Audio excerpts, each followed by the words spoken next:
Hi, everyone. Welcome to Everyday Real English from Real Life podcast. Welcome to Real English Podcast. We're so glad you've joined us for today's deep dive. If you find our discussions helpful for your English learning journey, please remember to like, subscribe, and share this with your friends. Your support helps us bring more insights to curious minds like yours. Today we're diving into a holiday that many Americans really look forward to, Labor Day. Now, for a lot of people, it means, an extra day off, maybe a big celebration as summer kind of winds down. But there's a really fascinating and honestly quite important story behind this day. And understanding it, well, it'll connect you to American culture and definitely give your English skills a boost. That's absolutely right. Our mission today really is to unpack that history, explore how Labor Day is celebrated now in the U.S., and give you some key English phrases you can use.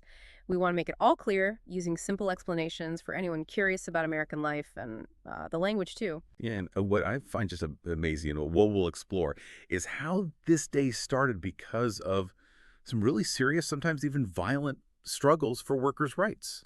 And somehow it turned into this beloved holiday that feels more about relaxing, barbecues, and saying goodbye to summer. How did that happen? It's kind of our aha moment for today, and we'll link it all to practical English for you.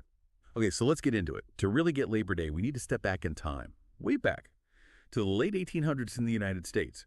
This was during the Industrial Revolution, a time of huge change, factories popping up everywhere, but also really difficult conditions for many workers. Just try to picture it. The average American worker back then, they were facing some incredibly tough stuff. We're talking like 12-hour work days, often 6, maybe even 7 days a week, just to make enough to live. And it wasn't just adults, kids too, some as young as 5 or 6, working in factories, mills, even mines, earning almost nothing.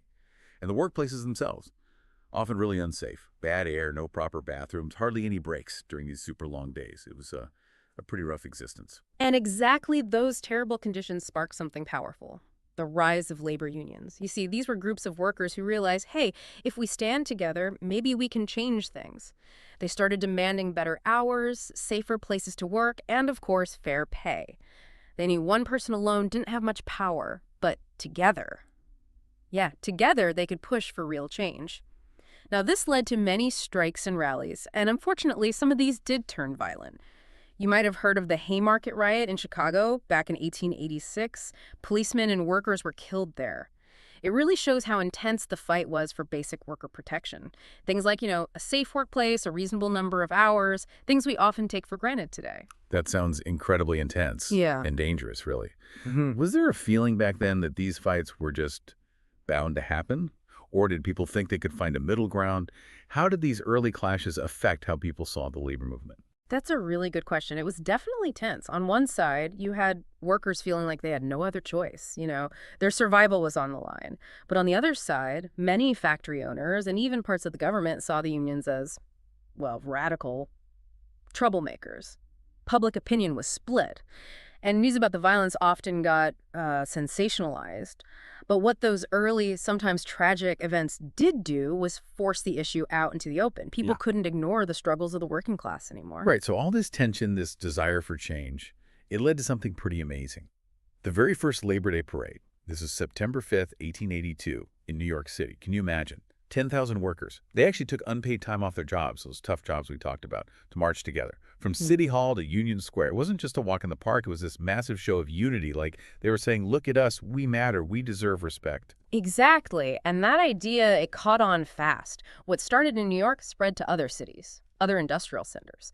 Soon, lots of states started recognizing a working men's holiday, but making it a federal holiday for the whole country. That took a really key moment, a crisis, actually. This happened in 1894. There was a huge strike at the Pullman Palace Car Company in Chicago. Workers were protesting wage cuts, unfair treatment. It got serious. There was a boycott. It stopped trains all across the country. The federal government stepped in, sent troops to Chicago, and tragically, riots broke out. More than a dozen workers were killed. Oh, wow. That's terrible. It was. And in the aftermath, trying to sort of calm things down, make peace with the labor movement, President Grover Cleveland signed Labor Day into law. That was June 1894. It became an official, legal, federal holiday. What's interesting is, it wasn't just about giving a day off. It seems like it was also a strategic move by the government, a way to acknowledge labor, maybe integrate it, perhaps lessen its more revolutionary side. So it becomes official, kind of a peace offering. Yeah. But I love this little detail. Even with something that important, there's still a debate about who actually came up with the idea first. Some say Peter J. McGuire from the American Federation of Labor. Others say, no, it was Matthew McGuire from the Central Labor Union. Right. Two McGuires. We're still not totally sure who gets the credit. It's a fun little historical quirk, isn't it? It really is. Okay, so let's jump forward from the history. What does Labor Day look like today? How do Americans celebrate it now? Well, first off, it's always the first Monday in September. And that's key because it creates a 3-day weekend for most people. Saturday, Sunday, Monday off, a chance to relax. Definitely. And it's fascinating how the feeling around it has shifted from those early protest days. For so many Americans now, Labor Day really signals the unofficial end of summer.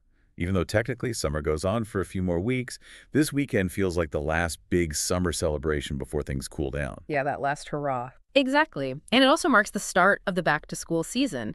Kids, college students, they're all heading back around this time. And because it is that lovely long weekend, it's a huge time for travel. Millions of people will drive or fly somewhere for a final little summer getaway. That's a great word. A getaway is just a short trip. Just recently, they expected something like 17 million people to fly around Labor Day weekend. Wow, busy airports. And I know for me, Labor Day always means someone's firing up the grill. What do people usually do when they get together? You see tons of cookouts and barbecues. It's almost a requirement. Families, friends, gathering outside, grilling burgers, hot dogs, maybe some corn on the cob. And that tradition actually connects back a little bit to the early labor movement picnics. Outdoor cooking was an easy way for big groups to celebrate together. And that makes sense. You might still see some parades or public events in towns, too. Yeah. And, oh yeah, one of the biggest things today, Labor Day sales. Oh, absolutely. The sales are huge. Stores offer massive discounts. It's a really popular weekend for shopping, grabbing deals. And speaking of how we celebrate today, it's interesting to note the difference between Labor Day here in the U.S. and International Workers' Day, which many countries celebrate on May 1st. Here, Labor Day in September feels much more focused on rest, family time, that end of summer feeling. Yeah. Less about, say, political rallies or protests, which you might see more of on May Day elsewhere. Right. It has that distinct American end of summer vibe. And connected to that, there's this funny old-fashioned rule some people still mention. You shouldn't wear white after Labor Day. Ah, yes. I've heard that one. Where did that even come from? It actually goes back to the Gilded Age, that late 1800s period we talked about, with big wealth for some. Back then, wealthy families would often wear light white clothes during their summer vacations at resorts, showing they weren't doing dirty factory work. Then, when they came back to the city for the fall social season after Labor Day, they'd switch to darker, maybe more formal clothes. It was kind of a status thing. Ah, okay. So a bit snobbish, maybe? A little bit, yeah. But today, it's really just an old adage, an old saying. People break that rule all the time. Fashion's changed. You see white year-round now. But still, Labor Day can feel like a sort of hinge, a turning point between summer styles and maybe more serious fall clothes, and also the start of the school year. Okay, this is all great context. Now, especially for our listeners learning English, let's focus on some really useful phrases you can use when talking about Labor Day. Yeah. We want you to sound natural. So we'll go through these key expressions a little slower, a bit clearer. Okay, first one, very common. It's a long weekend, meaning you get 3 days off work or school, Saturday, Sunday, and Monday. It's a long weekend. Got it. Long weekend. Next phrase, the unofficial end of summer.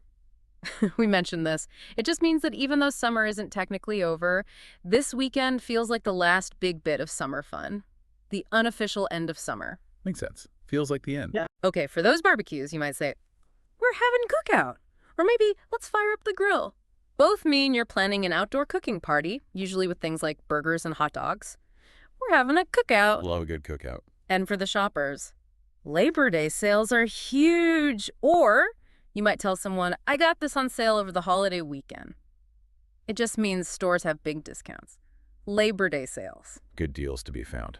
And finally, related to school starting, back to school season. This just means it's the time of year students go back to school after summer break. Back to school season. Perfect. Okay, let's try putting some of these into a quick, realistic chat, like two friends talking. We'll pause very briefly after each line, just giving you a moment to repeat it out loud and practice your speaking. Ready? As friend A. Hey, what are you doing for Labor Day weekend? As friend B, we're having a cookout with the neighbors. What about you? As friend at A, I might hit some Labor Day sales. Everything's discounted.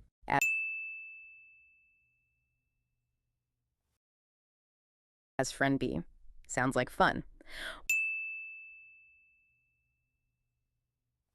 We also might go on a quick getaway, but traffic will be crazy.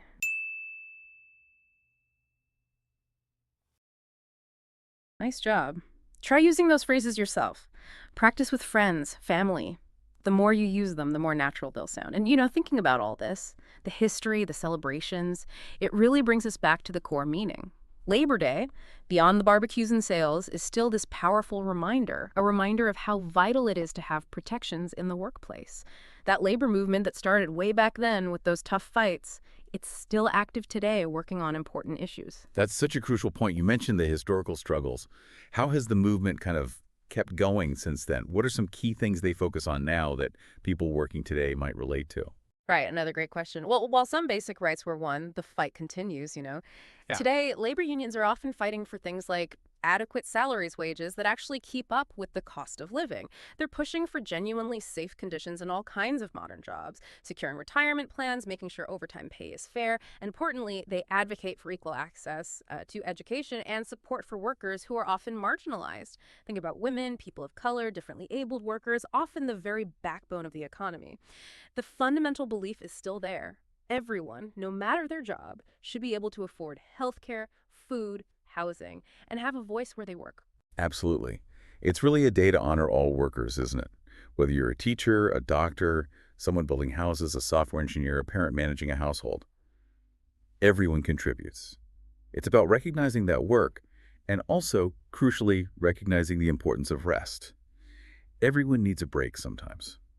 So just to kind of wrap up our deep dive today, we looked at Labor Day's really challenging origins back in the Industrial Revolution. We traced its journey to becoming a national holiday and saw how its celebration shifted over time, becoming this symbol of the end of summer, a time for relaxation, cookouts, maybe some shopping.